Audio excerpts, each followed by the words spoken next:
Salam sejahtera untuk kita semua. Perkenalkan, nama saya Christian Adila Pratiwi Sigite dengan NIM 11S20049 dari Prodi Informatika Angkatan 2020, kelas 13 Informatika 2. Pada kesempatan kali ini, saya akan mempresentasikan hasil laporan praktikum week kelima. Nah, di mana pada materi week kelima ini akan dipelajari mengenai list and view dan juga mengenai intent. Sebelumnya, yang terhormat Bapak Aris Satya Dharma dan Bapak Herimanto sebagai dosen pengampu pada mata kuliah pengembangan aplikasi mobile dan juga Abang Abdullah Ubaid sebagai asisten dosen mata kuliah praktikum mata kuliah PAM. Langsung saja, jadi sebelumnya kita harus memastikan bahwa Android Studio kita sudah terhubung dengan memu yang ada pada PC kita ataupun dengan menggunakan emulator yang kita gunakan dengan menggunakan Android dari handphone atau smartphone kita dengan menggunakan tambahan aplikasi seperti developer options atau sebagainya. Pada kesempatan ini saya menggunakan emulator dari handphone dan juga dengan menggunakan developer options. Jadi yang pertama kita akan masuk ke bagian list view, di mana sudah ada kode program strings.xml-nya seperti ini, dan juga activity main-nya seperti berikut ini. Dan untuk main activity-nya diberikan seperti ini, yang dia akan ditandai sebagai step pertama. Jadi pada kode main activity step pertama ini muncul pertanyaan apakah tujuan dari kode program line 19 sampai line 24 dan kode program 26 sampai 34. Nah, di mana pada line 19 sampai 24 itu menggunakan variabel resource.getString.array.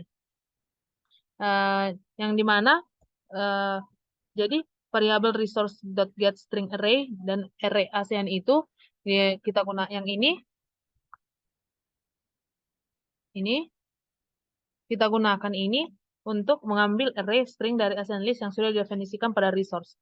Sedangkan untuk array adapter ini kita gunakan untuk mengubah array menjadi tampilan yang dapat ditampilkan dalam komponen UI-nya. Dan yang di sini juga kita menginisialisasi Android Air Layout Simple List Item 1, di mana salah satu layout bawaan yang disediakan oleh Android untuk menampilkan data dalam sebuah list view ataupun spinner. Nah, kemudian untuk line 26 sampai 34 itu yang ini kita gunakan sebuah list view di mana pada daftar negara untuk menampilkan data dari negara di ASEAN.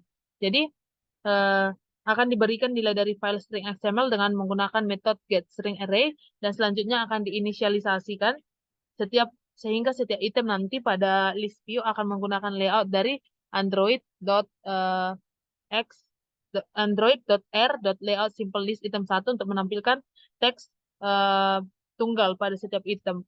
Sehingga nantinya itu dimana ketika kita jalankan hasilnya akan seperti berikut ini. Dan kan di kode program ini kita menginisialisasikan sebuah pesan toast, di mana pesan toast ini nanti akan menampilkan pesan ketika kita memilih salah satu negara dari negara yang sudah ditampilkan pada tampilan Android kita. Misalnya di sini kan sudah terdapat nama-nama negaranya, negara ASEAN yang sudah ditampilkan dengan list view. Kemudian ketika kita memilih salah satu, misalnya pada Android Studio itu saya pilihkan Malaysia, sehingga muncul pesan toast yang ini bahwa saya memilih negara Malaysia. Seperti itu.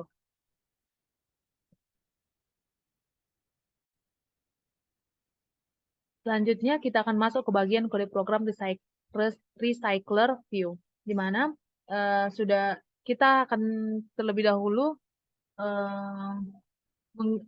pada bagian build Gradle-nya itu kita ubah seperti berikut ini.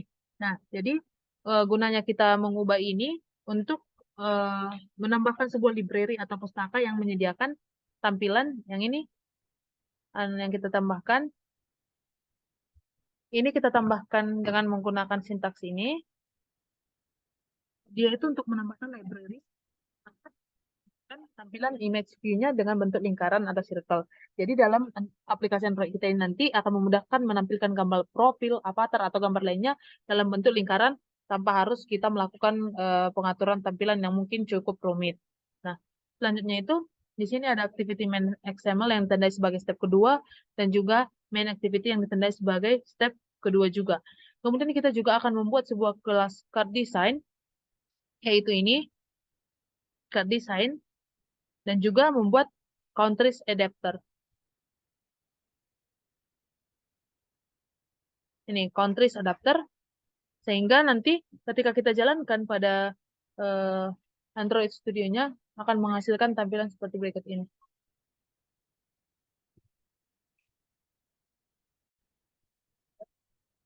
Jadi ketika kita jalankan pada Android Studio kita akan ditampilkan hasil seperti berikut ini.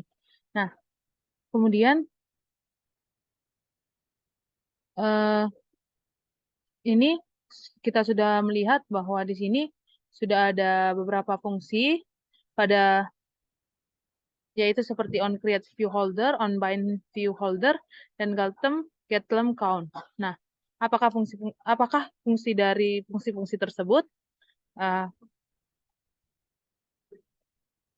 Jadi di sini udah ada fungsi on create view holder itu yang ini, on create view holder, di mana ini kita gunakan untuk merupakan sebuah metode dalam kelas adapter yang untuk membuat instance baru dalam view holder, yaitu objek untuk mempresentasikan tampilan untuk setiap item dari recycle view-nya.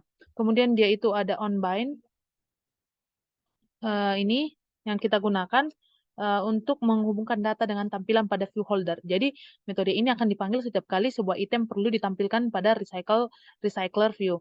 Selanjutnya itu ada get item count yang akan digunakan untuk mengembalikan jumlah total item yang akan ditampilkan pada recycler view. Dan sementara untuk get item count yang ini tadi untuk mengembalikan jumlah total item. Nah, ketika recycler view ini ingin mengetahui berapa jumlah total item yang harus tampilkan di layar, maka metode get item count ini akan dipanggilkan oleh recycler view untuk mengambil jumlah item yang ada pada dataset yang akan ditampilkan. Jadi, dengan menggunakan recycler view pada kode program di atas, maka akan tampilkan daftar negara-negara ASEAN juga detailnya dalam sebuah gambar. Kemudian, dengan adapter diatur bagaimana tampilan dalam recycler view-nya. Kemudian itu kita akan masuk ke bagian grid view, di mana pada grid view ini lebih dahulu kita akan mengimport atau mengkopikan file gambar yang sudah ada pada resource yang sudah diberikan. Jadi kita akan tambahkan pada file drawable-nya sehingga akan tampil tampilan seperti ini pada folder drawable kita. Jadi kita juga akan membuat sebuah custom layout XML, dan kemudian kita akan membuat kelas animals adapter, dan selanjutnya muncul pertanyaan, apakah guna dari base adapter ini? Jadi, guna dari si base adapter ini merupakan sebuah kelas dasar abstrak yang kita gunakan untuk membuat adapter custom dalam menampilkan data dalam list view atau grid view pada Android. Jadi, fungsinya ini untuk menyediakan sebuah kerangka kerja dasar yang bisa digunakan untuk membuat adapter custom dengan menurunkan kelas dari base adapternya. Jadi, adapter ini sendiri merupakan sebuah objek yang berfungsi sebagai jembatan antara sebuah komponen user interface seperti list view atau grid view dengan data yang akan ditampilkan. Kemudian, kita akan membuat sebuah activity main-nya itu kita akan ubah seperti ini, dan kita akan tandai sebagai step ketiga. Dan untuk main activity-nya itu kode programnya seperti ini. Nah, di mana ketika kita jalankan, hasil tampilannya itu seperti ini.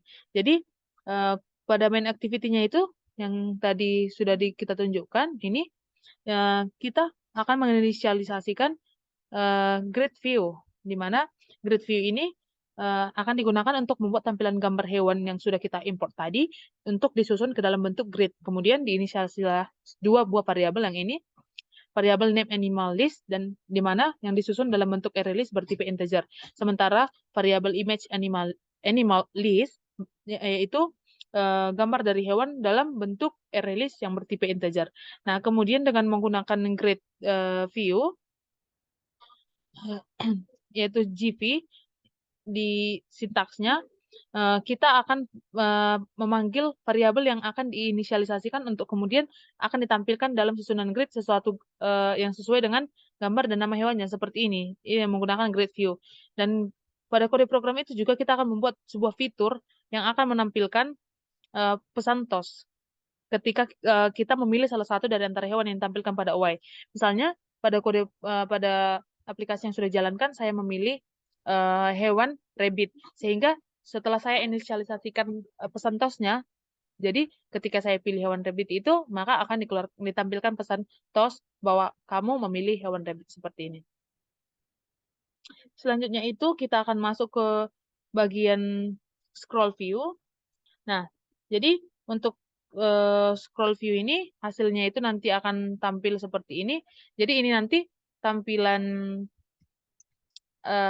pada UI-nya ini tampilan ini konten A, B, C ini bisa kita scroll ke sebelah kiri atau kanan, sementara untuk tampilan yang ini bisa kita scroll secara horizontal ke atas dan ke bawah.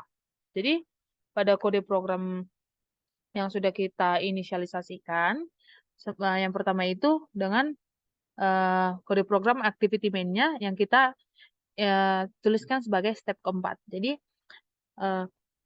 pada activity main-nya yang ini kita menyusun dan mengatur tampilan konten yang ditampilkan pada UI. Jadi kita buat layout yang berbentuk horizontal dan juga vertikal, di mana nantinya layout tersebut memungkinkan pengguna untuk melakukan scroll baik secara vertikal dan horizontal seperti yang sudah kita tunjukkan tadi. Nah, kemudian kita inisialisasikan beberapa button. Yang ini button untuk menjadi konten yang akan ditampilkan nanti pada tampilan UI-nya. Jadi nanti juga kita akan pada main activity-nya ini, main activity kita itu ada menginisialisasikan sebuah objek yaitu bundle yang ini, di mana objek bundle ini sendiri terdiri dari konten layout yang sudah kita buat dalam activity main XML tadi. Jadi sebelumnya, kita kan tadi sudah membuat pada activity main, sudah menginisialisasikan beberapa konten layout. Dengan menggunakan bundle ini nanti akan dikembalikan aplikasi ke kondisi yang sama seperti sebelumnya. Misalnya dengan ini kan kita menggunakan metode onCreate. Jadi metode onCreate ini nanti akan memeriksa apakah objek si bundle bundle ini berisi data yang sudah kita isi sebelumnya atau tidak nul. Apabila objek bundle-nya tidak nul, maka kita dapat mengambil data dari bundle tersebut yang sudah tersimpan pada activity main-nya. Seperti itu. Selanjutnya itu untuk web view sudah ditampilkan seperti ini. Nah, ketika kita jalankan dengan kode program activity main yang tanda sebagai step kelima ini dan juga main activity-nya ini, maka ketika kita jalankan Android Studio-nya, tampilannya itu seperti ini. Halaman web-nya itu tidak tersedia. Jadi, untuk membuat atau menambah akses sehingga kita bisa mengakses webnya itu, kita akan tambahkan kode pada Android manifest-nya. Jadi, dengan mendefinisikan kode ini, kita menginisiasikan izin atau permission yang diperlukan oleh aplikasi untuk mengakses internet dan informasi tentang koneksi WiFi pada perangkat.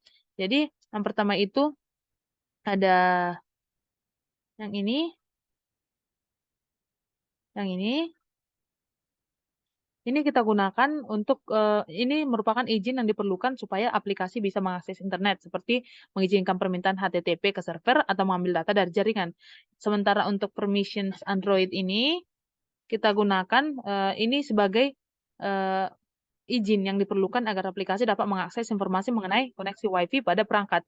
Misalnya mengambil informasi tentang kualitas sinyal atau SSID jaringan WiFi yang terhubung.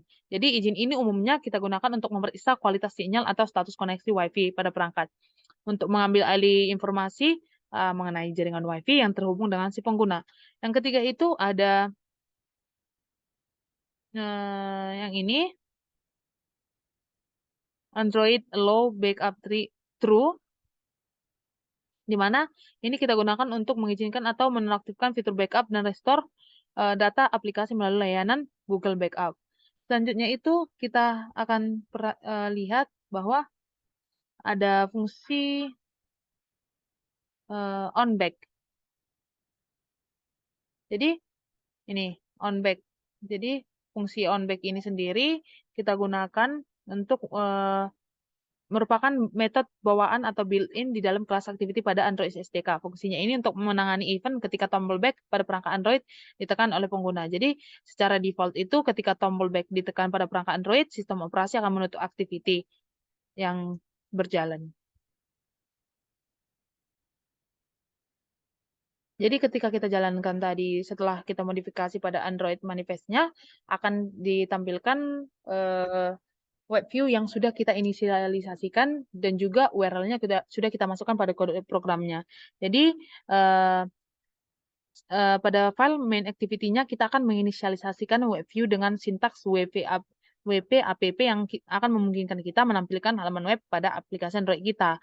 Nah, jadi tadi dengan on back press itu web view kita itu nantinya bisa memungkinkan pengguna bisa kembali pada halaman sebelumnya pada web dengan mengklik button tersebut. Jadi ketika ada tombol back pada perangkat ditekan, on back press-nya itu akan menutup aktiviti yang sedang aktif dan kembali ke aktiviti sebelumnya pada stack atau tumpukan pada aktivitinya. Selanjutnya kita akan masuk ke bagian intent and life cycle, di mana yang pertama sekali kita akan membuat empty activity dengan nama second activity. Kemudian yang pertama kita masuk bagian intent, kita akan buat dulu second activity sebagai step ke-6. Nah, ini adalah kode programnya, sehingga ketika kita jalankan hasilnya itu seperti berikut ini. Nah, jadi pada kode program ini kita akan deklarasikan sebuah variabel intent yang digunakan untuk mengirim pesan antar komponen dan juga pesan ini dikirimkan antar komponen dan akan diberikan melalui kelas Java yang berada pada second activity yang sudah dibuat sebelumnya. Kemudian akan dikirimkan juga pesan antar komponen dengan intent di mana yang pertama akan dikirimkan pesan berupa nama dan yang kedua berupa umur. Itulah yang ini yang ditampilkan ini. Sementara dengan menggunakan perintah start activity intent akan dipakai untuk memulai aktivitas baru pada aplikasi Android. Jadi aktivitas pada Android dianggap sebagai layar yang akan menampilkan informasi dan menerima interaksi pengguna. Jadi dengan perintah start activity intent ini akan lakukan komunikasi pada komponen yang berbeda pada Android untuk menampilkan konten yang berbeda pula yang diinisialisasikan pada second activity-nya. Nah, jadi ketika kita pada tampilan yang pertama kita klik nama dan usia dan kemudian kita klik pada kirim, akan ditampilkan tampilan dikembalikan bahwa data yang sudah kita isi itu akan dikembalikan seperti ini. Selanjutnya kita akan modifikasi file Android XML, yaitu kita masuk ke bagian ini sehingga tampilannya itu nanti seperti ini.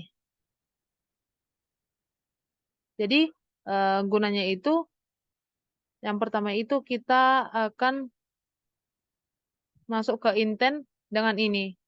Setelah itu kita akan modifikasikan file dari Android manifest XML-nya.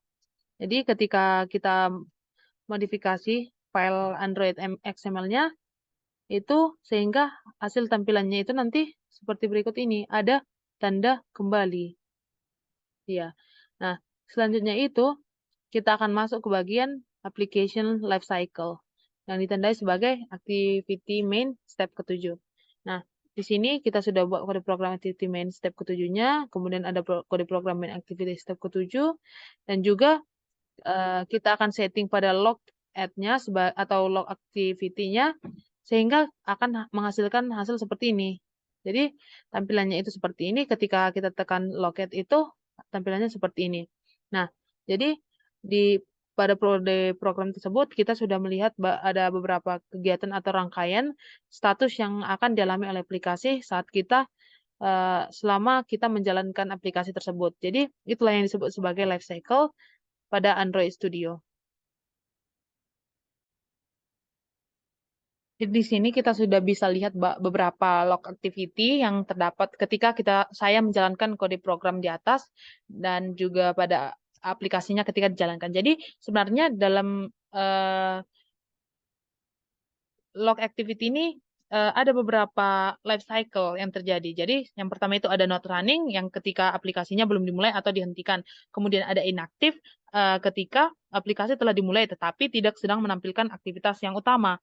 Dan ada juga aktif ketika aplikasi sedang aktif dan sedang menampilkan aktivitas yang utama. Ada juga dia itu pause yang berarti aktivitas utama dijeda sementara. Contohnya pada kode program ketika saya mengklik tab jendela, maka aplikasinya itu akan di-pause. Kemudian itu ada stop, yang artinya aplikasi akan dihentikan namun tetap menyimpan status dan data dari memori perangkat. Dan yang terakhir itu ada destroy, yang artinya itu aplikasi dihentikan secara total, di mana semua status dan data akan dihapus dari perangkat. Nah, jadi pada kode program di atas, ketika kita menjalankan aplikasi, metode yang dijalankan itu ada seperti berikut ini. Ada on create, ada on destroy, ada on pause, ada on stop, on start, on resume, dan on restart. Nah, selanjutnya itu kita akan masuk ke bagian activity life cycle. Nah, yang pertama sekali itu kita akan modifikasi file Android manifest-nya. Jadi, kenapa kita perlu memodifikasi dengan memasukkan sintaks ini? Fungsinya itu adalah sebagai atribut yang digunakan pada elemen activity dalam file manifest Android. Ini untuk menentukan orientasi layar default dari suatu aplikasi. Nilai full sensor yang menandakan bahwa orientasi layar akan mengikuti sensor orientasi perangkat secara penuh. Jadi artinya aplikasi bisa menampilkan konten dalam mode portrait ataupun landscape sesuai dengan bagaimana pengguna memegang atau memiringkan perangkat tersebut atau sesuai dengan settings atau pengaturan dari si pengguna. Nah, jadi dengan menggunakan Android Screen Orientation atau yang itu full sensor di sini, jadi aplikasi akan mengoptimalkan tampilan konten untuk berbagai orientasi layar tanpa membatasi pengguna untuk hanya menggunakan satu orientasi tertentu. Jadi pengembang harus memastikan terlebih dahulu apakah aplikasi mereka dapat menangani perubahan orientasi layar dengan benar atau tidak, sehingga tidak menimbulkan permasalahan atau salah respon yang bisa mengakibatkan lambat. Selanjutnya itu kita di sini ada membuat activity second yang tanda sebagai step ke-8. Ada juga second activity dan juga activity main. Nah, jadi pada kode program ini juga kita akan modifikasi main activity-nya dan juga ketika kita jalankan kode programnya hasilnya itu seperti berikut ini. Nah, jadi ketika kita jalankan dari tampilannya yang pertama ini, ketika kita jalankan dan kita klik tambah 1 ini, maka pada kotak warna merah ini akan bertambah nilainya. Misalnya dari 0 itu ketika kita tambah 1 akan tambah 1, kita klik 5 kali, maka di sini akan berubah menjadi 5. Nah, sementara jadi pada log activity-nya itu akan ditampilkan pesan seperti ini. Sementara ketika kita klik kembali, go to main activity, maka tampilan pada life cycle-nya itu, pada log activity itu seperti berikut ini. Dan ketika kita kembalikan ke tampilan awal, dan ya itu seperti ini, dan tampilan aktivitinya itu akan bertambah juga, berubah seperti ini. Akan tampilkan apa saja aktivitas atau life cycle yang dilakukan oleh aplikasi Android itu. Dan yang selanjutnya itu, pada Android Studio yang saya gunakan dengan handphone, saya mencoba untuk mengubah pengaturannya menjadi landscape. Dan pada log activity-nya juga bertambah, ditampilkan aktivitas apa yang saya lakukan pada aplikasinya. Jadi, dengan membuat second XML ini akan mendefinisikan tampilan main activity yang akan menampilkan hitungan dan memiliki 2 tombol. Yang itu untuk menambahkan hitungan sebanyak 1 dan satu lagi untuk navigasi ke second activity-nya. Nah, selanjutnya itu kita ada kode program fragment life cycle dengan kode program seperti ini. Dan juga main activity-nya seperti berikut ini.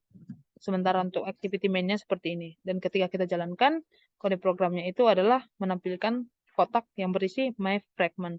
Jadi, di sini itu ada beberapa sintaks yang perlu kita ketahui. Contohnya itu adalah yang ini mulai dari on attach, yang ini on attach, yang dipanggil ketika fragment melakukan melekat pada aktivitas. Konteks di sini merujuk pada konteks dari aktivitas yang sedang menampung fragment. Selanjutnya itu ada on create, yang dimana dipanggil ketika fragment sedang dibuat.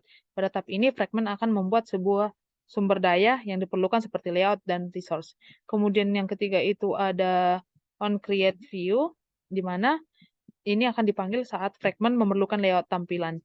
Dan selanjutnya itu ada on view created, di mana fungsinya akan dipanggil setelah on create view selesai dieksekusi dan view fragment berhasil dibuat. Jadi fungsi ini biasanya digunakan untuk menginisialisasikan view dan melempar listener ke view. Dan selanjutnya itu ada on start, yang ini, di mana on start ini akan dipanggil ketika fragment sedang memasuki tahap aktif dan tampil di layar. Untuk on resume-nya itu kita gunakan dipanggil itu ketika fragment sedang aktif dan interaktif. Jadi pada tahap ini fragment sudah siap menerima input dari pengguna.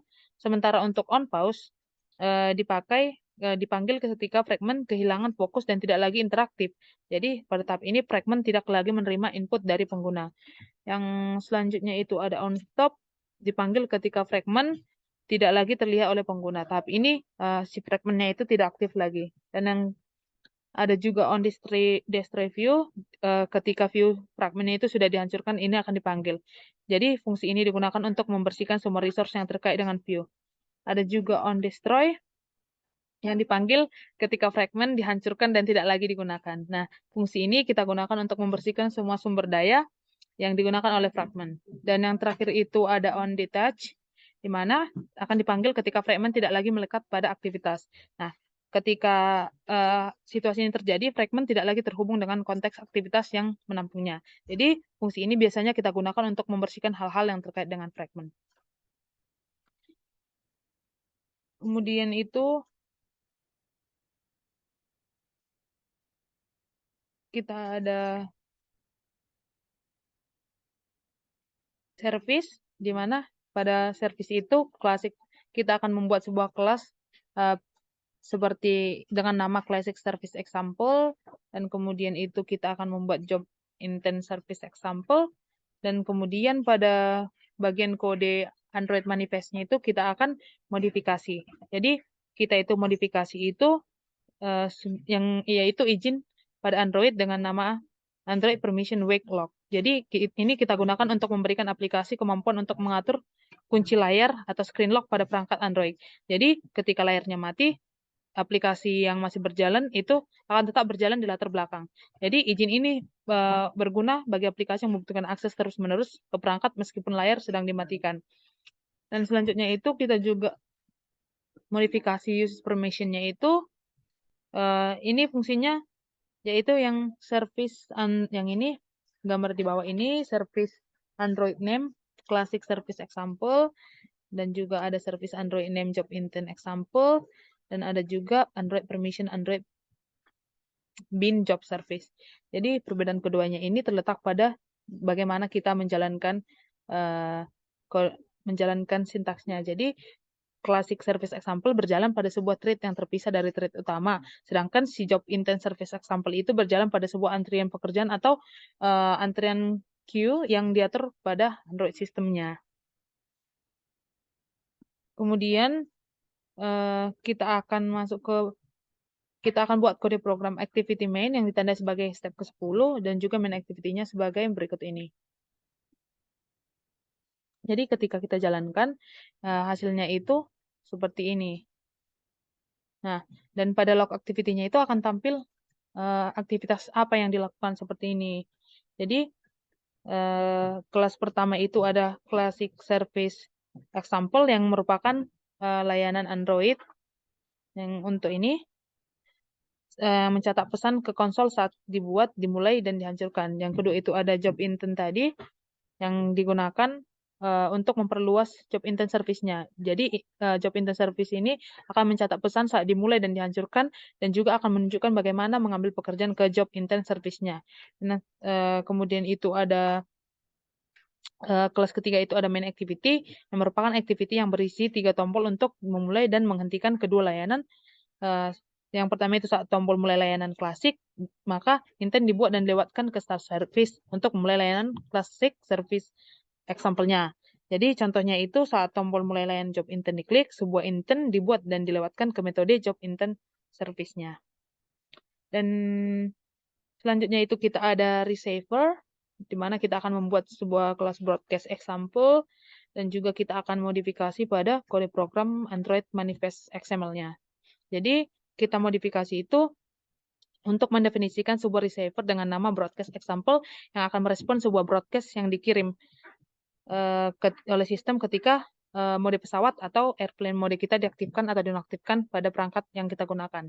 Jadi, ketika mode pesawat diaktifkan atau dinonaktifkan pada perangkat, sistem akan mengirimkan sebuah broadcast dengan sebuah aksi, yaitu pada Android Intent Action Airplane Mode. Jadi, kemudian receiver yang telah kita definisikan dalam kode tersebut akan menerima broadcast tersebut dan melakukan tindakan yang sesuai.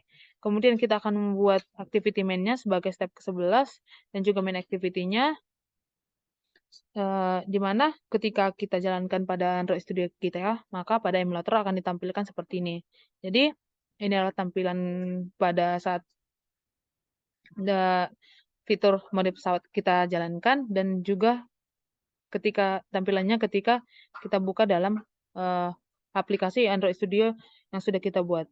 Jadi, dengan menggunakan kelas broadcast example tadi, itu subclass dari broadcast receiver, termasuk ke dalam subclassnya. Jadi, untuk mengimplementasikan method onReceive akan dijalankan saat ada perubahan status mode pesawat pada perangkat. Pada method onReceive, diperoleh status mode pesawat menggunakan get boolean extra, dan pada intent yang diterima. Selanjutnya, pesan TOS akan ditampilkan untuk menampilkan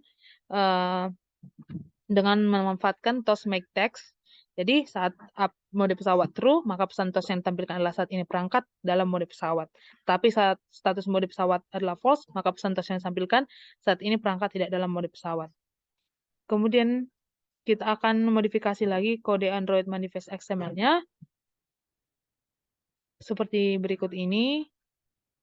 Dan juga pada file build Gradle-nya kita juga modifikasi pada build fiturnya. Jadi, kenapa kita harus modifikasi? Untuk menunjukkan penggunaan sebuah blok kode yang disebut dengan build fitur ini. Jadi, pada blok ini terdapat satu variabel yang dideklarasikan dan divisualisasikan, yaitu dengan view binding dengan nilai true. Jadi, dengan menggunakan fitur ini, kita dapat mengikat komponen tampilan seperti text, view, edit text, dan sebagainya. Dan pada Kotlin itu, biasanya kita tidak perlu lagi menggunakan find view by ID-nya secara manual. Jadi, fitur ini bisa membantu kita untuk mengurangi jumlah kode yang kita perlukan untuk mengakses program tersebut. Yang selanjutnya itu kita ada activity main step 10, dan juga ketika kita jalankan, tampilannya itu seperti berikut ini. Jadi, dalam file XML ini ada 3 komponen tampilan yang ditampilkan. Yang pertama itu ada edit text, dan untuk memasukkan nama, ada juga button untuk mengirimkan data, dan text view untuk menampilkan pesan. Jadi, komponen tampilan tersebut diatur dengan menggunakan constraint layout. Pada main activity-nya, ada variabel main binding yang dideklarasikan sebagai instance dari activity main binding-nya, di mana itu merupakan sebuah kelas yang dibuat oleh view binding berdasarkan file XML lewat kita. Jadi, pada saat activity dibuat atau on create, variabel main binding diinisialisasikan dengan metode inflate dari kelas activity main binding. Jadi, selanjutnya itu tampilan dari layout XML ditetapkan sebagai tampilan utama activity menggunakan set content view. Dan yang terakhir itu ada pengaturan pada add name dan TV result, di mana teksnya akan dikosongkan. Setelah itu terdapat pemrograman aksi saat tombol button submit diklik, di mana teks yang diinput pada add name akan ditampilkan pada TV result dengan menggunakan string interpolation dan add name yang akan direset menjadi kosong. Demikian hasil presentasi saya. Apabila ada kesalahan dan kekurangan dalam penyampaian, saya mohon maaf. Sekian dan terima kasih.